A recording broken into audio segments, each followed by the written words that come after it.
हमारे देश में अंधा कानून चलता है, लेकिन क्या आपने कभी सोचा है कि अंधे कानून का मतलब क्या होता है? इसका मतलब है कि कानूनी तौर पर अगर कोई व्यक्ति दोषी है तो सजा मिलने के समय ना उसका धर्म देखा जाएगा, ना जाति देखी जाएगी, ना मजहब देखा जाएगा, ना पैसा, ना पहचान, ना शक्ति, कुछ भी नहीं देखा जाएगा, बस उसको बराबर सजा मिलेगी। इसलिए मध्य प्रदेश के 14 गौ रक्षकों को जज साहिबा ने आजीवन कारावास की सजा सुना दी, क्योंकि इन पर आरोप था कि इन्होंने साल 2022 में एक अहमद नाम के गौ तस्कर को पीट पीट कर मार दिया था। आप किसी को जान से मारोगे तो भाई सजा तो मिलेगी ही। तो जज साहिबा ने इन्हें आजीवन कारावास की सजा देके बिल्कुल सही किया। अब ये तो सब गरीब थे तो इनका दोष तो कानून को दिख गया और इनको आजीवन कारावास हो गई, लेकिन अमीरों के जब दोष आते हैं तो कानून उनको देखने में अंधा क्यों हो जाता है? अरे वो किस्सा तो याद ही होगा साल 2002 का, जब नशे में धुत सलमान खान ने सड़क के किनारे सो रहे गरीबों के ऊपर गाड़ी चढ़ा दी थी, जिसमें एक मुस्लिम युवक नजरुल्लाह की तो तुरंत ही मौत हो गई थी और 4 लोग अपाहिज हो गए थे। साल 2015 में सबूतों को मद्देनजर रखते हुए डिस्ट्रिक्ट कोर्ट ने तो कह दिया कि हाँ भाई सलमान खान दोषी है और उनको सजा मिलनी चाहिए। लेकिन पता नहीं भाईजान ने ऐसा क्या किया कि बॉम्बे हाईकोर्ट कहता है कि सबूतों के अभाव की वजह से हम सलमान खान को इस केस से बरी करते हैं। क्यों भाई? 5 जिंदगियां बर्बाद हो गई, क्यों नहीं हुई उम्र कैद? अरे चलो वो भी छोड़ दो। 1993 में मुंबई ब्लास्ट केस में जिन हथियारों से 257 लोगों की जान गई थी और 700 लोग घायल हुए थे,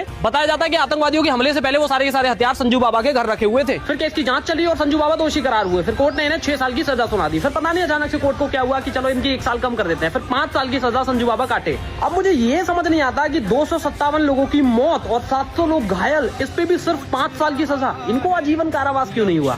ओ भूल गया था ये सेलिब्रिटी थे। अरे ये सब पुरानी बात भी छोड़ दो, अभी का देख लो। ये साल 2024 में हुआ पोर्शे हत्याकांड, जिसमें 17 साल का लड़का नशे में धुत हालत में अपनी पोर्शे कार को 160 की स्पीड में चलाता है और 2 24 साल के इंजीनियर्स को उड़ा देता है। मामला जब कोर्ट में जाता है तो कोर्ट में जज साहब कहते हैं कि गलती तो हुई है, चलो एक काम करो 300 पन्नों का निबंध लिखो और माफीनामा लिखो और घर जाओ।